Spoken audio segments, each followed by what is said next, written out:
última solución que proponemos es la de la suspensión de los contratos de trabajo.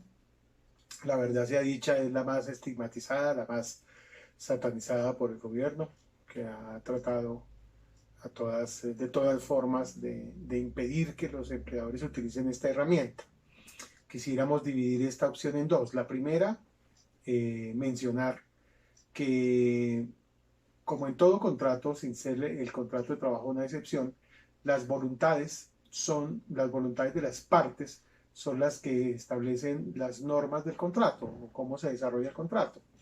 Entonces, en este aspecto podría ser que entre trabajador y empleador pacten la suspensión del contrato de trabajo. Para eso deberíamos hacer un mutuo acuerdo, realizar un mutuo acuerdo con el trabajador en el que deben quedar muy claras algunas cuestiones que son ineludibles en ese pacto, en ese acuerdo de voluntades. La primera, que existe un mutuo consenso, que el trabajador llega a ese acuerdo de manera libre, espontánea, ¿sí? Que no está siendo forzado. La segunda es que deberíamos motivar el acuerdo.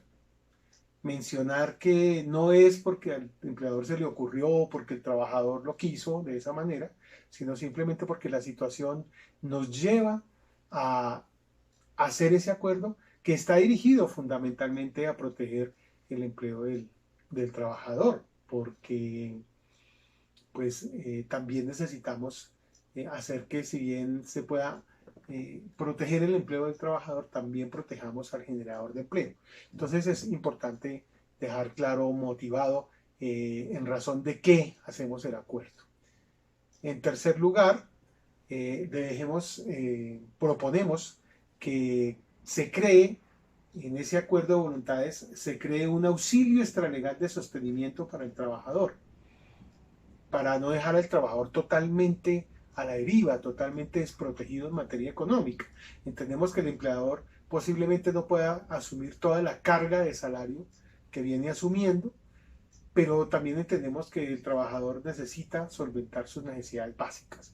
Entonces proponemos que se haga un auxilio, se pacte un auxilio para solventar esas necesidades básicas del trabajador y de su familia.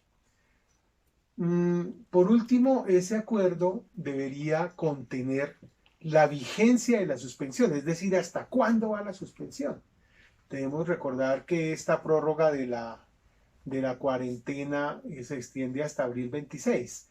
Entonces, en principio podríamos decir que esa suspensión tendría vigencia hasta abril 26, pero es muy importante que, ante la coyuntura de la cuarentena y sin saber si la misma se extiende o no, o si posiblemente se levante simplemente por actividades económicas, etcétera, sería muy importante establecer en ese pacto una cláusula en la que mencionemos que, de prorrogarse la cuarentena o de darse tal o cual suceso, el pacto se prolonga hasta tanto volvamos a la normalidad, o hasta tanto el gobierno termine la cuarentena, o hasta cuando las actividades que desarrolla el trabajador estén dentro de las actividades excluidas de la cuarentena. Es importante dejar ese pacto.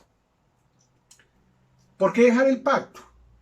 Porque es que posiblemente después algunos trabajadores pudieran eh, querer ejercer el derecho a reclamar sobre una posible violación a su voluntad, es decir, alegar un vicio del consentimiento.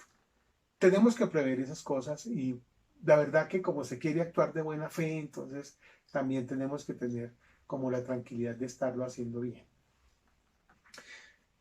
Ya ahora sí, como última opción, entonces tendríamos que hablar de la suspensión del contrato de trabajo, de acuerdo a lo normado en el artículo 51, numeral primero del Código Sustantivo del Trabajo, que menciona o que establece que la suspensión del contrato procede cuando se dan circunstancias de fuerza mayor o caso fortuito. Creemos sinceramente que la pandemia, que fue declarada incluso por la Organización Mundial de la Salud y que fue declarada aquí también por el gobierno nacional, es definitivamente un caso de fuerza mayor, o al menos de caso fortuito.